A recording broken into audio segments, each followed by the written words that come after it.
Let's suppose you want to try using the workbook to develop a business case for a sustainability initiative that you're considering proposing. There are 6 prerequisites that help make it a productive exercise, including making sure that your tailored business case contains whatever your CFO needs to know before he or she can approve any project. So here are the 6 prerequisites that you need to think about. We'll give you the benefit of the doubt and assume that you have the first one, the sustainability expertise, and that you know enough about sustainability to consider proposing a project to address an environmental or a social issue with the company that is in question. The next prerequisite, comfort with Excel, that's not really that big a deal. You're just going to be filling in some fields. All of the formulas are in the workbook for you. If you can get around a worksheet and between worksheets in the workbook, as explained in one of the other videos, how to navigate the workbook, you're going to be in pretty good shape. If you do want help, you might consider getting that help from someone in finance. They're normally pretty comfortable with Excel, and it has the double benefit of having them engage with you early to maybe supply some of the data that you need in the workbook. So getting them on board can have a double benefit. The third prerequisite is having a specific sustainability in mind so that you can use that as you fill in the workbook, the business case. So for our example, let's assume that your initiative is a retrofit of the company's headquarters building so that it meets a LEED Gold standard for existing buildings. So it's going to be a retrofit of a commercial building.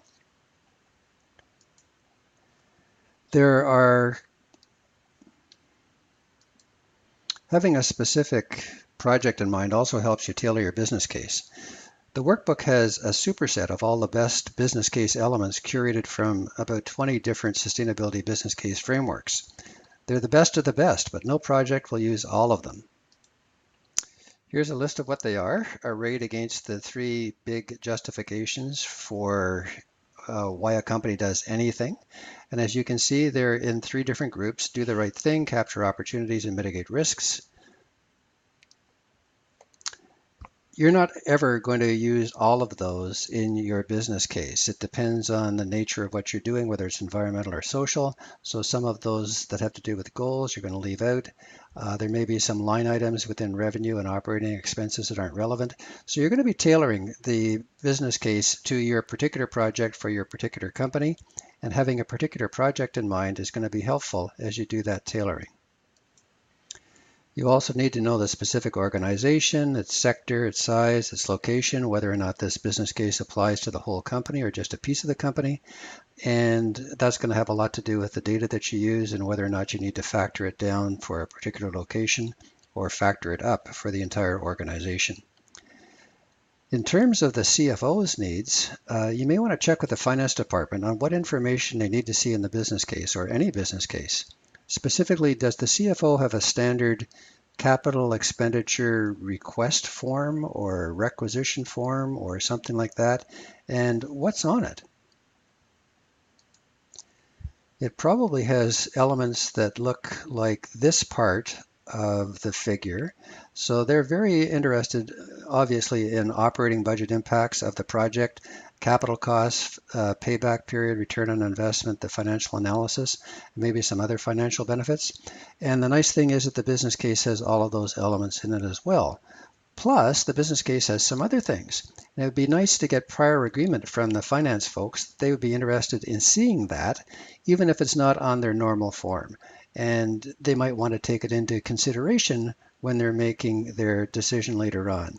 So if you share the kinds of things that you can do some analysis of as part of the business case and get their agreement that it can be the icing on the cake of the normal business case, then you're really planting the seeds for them being curious about how this business case will look later on and hopefully engage them with a little bit more interest in the results of your business case analysis. And finally, you need to have some data. You need to have some data and assumptions, company baseline data on which you can show either improvement or in some cases savings. So you need to have that basic information about the company. that ties into the sources of where you might be able to get that information.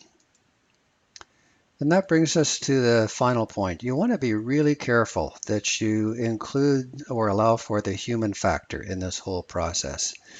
This quote is really worth posting on your wall, that the art of the business case process is more important than the accuracy of the numbers in the worksheet. And what we're talking about here is the possibility that others will perceive you trying to look like a hero by bringing forward a suggestion that maybe the superiors in the organization will think that they should have brought already to them. So no matter how good your business case is, they're not going to want this project to work because they have essentially been embarrassed by you, that you're looking like a hero and you're making them look a little bit slow. So you want to be careful that you engage them in this, that if the folks that you need the information from are the people who are going to be involved in implementing the project or even contributing to the decision about the project, make sure that you engage them in a useful way and that they feel that they have co-created the business case for the project and that they co-own it and that they will co-implement the project so that they are on your side and in fact are proudly on your side. And this makes them look good, it makes the organization look good, it makes you look good, everybody looks good. So this soft side of the business case is at least as important as the hard numbers part that we're working towards. And this is just a reminder that if you're uneasy that you don't know some of the information that you are going to need to be able to provide in the business case worksheets, maybe that's not a problem. In fact, maybe that's a huge benefit because now you have to engage the people who do have that information. And as you do that, you can get them to be supporters and advocates and co-presenters, co-proposers to you. And that is magic. So in this video, we've looked at the prerequisites that you need to be able to get started, and especially trying to make sure that you're going to tell the CFO what the CFO and the finance department need to know before they can approve any project, and that any additional things that you can tell them are going to be taken under consideration when they make their decision.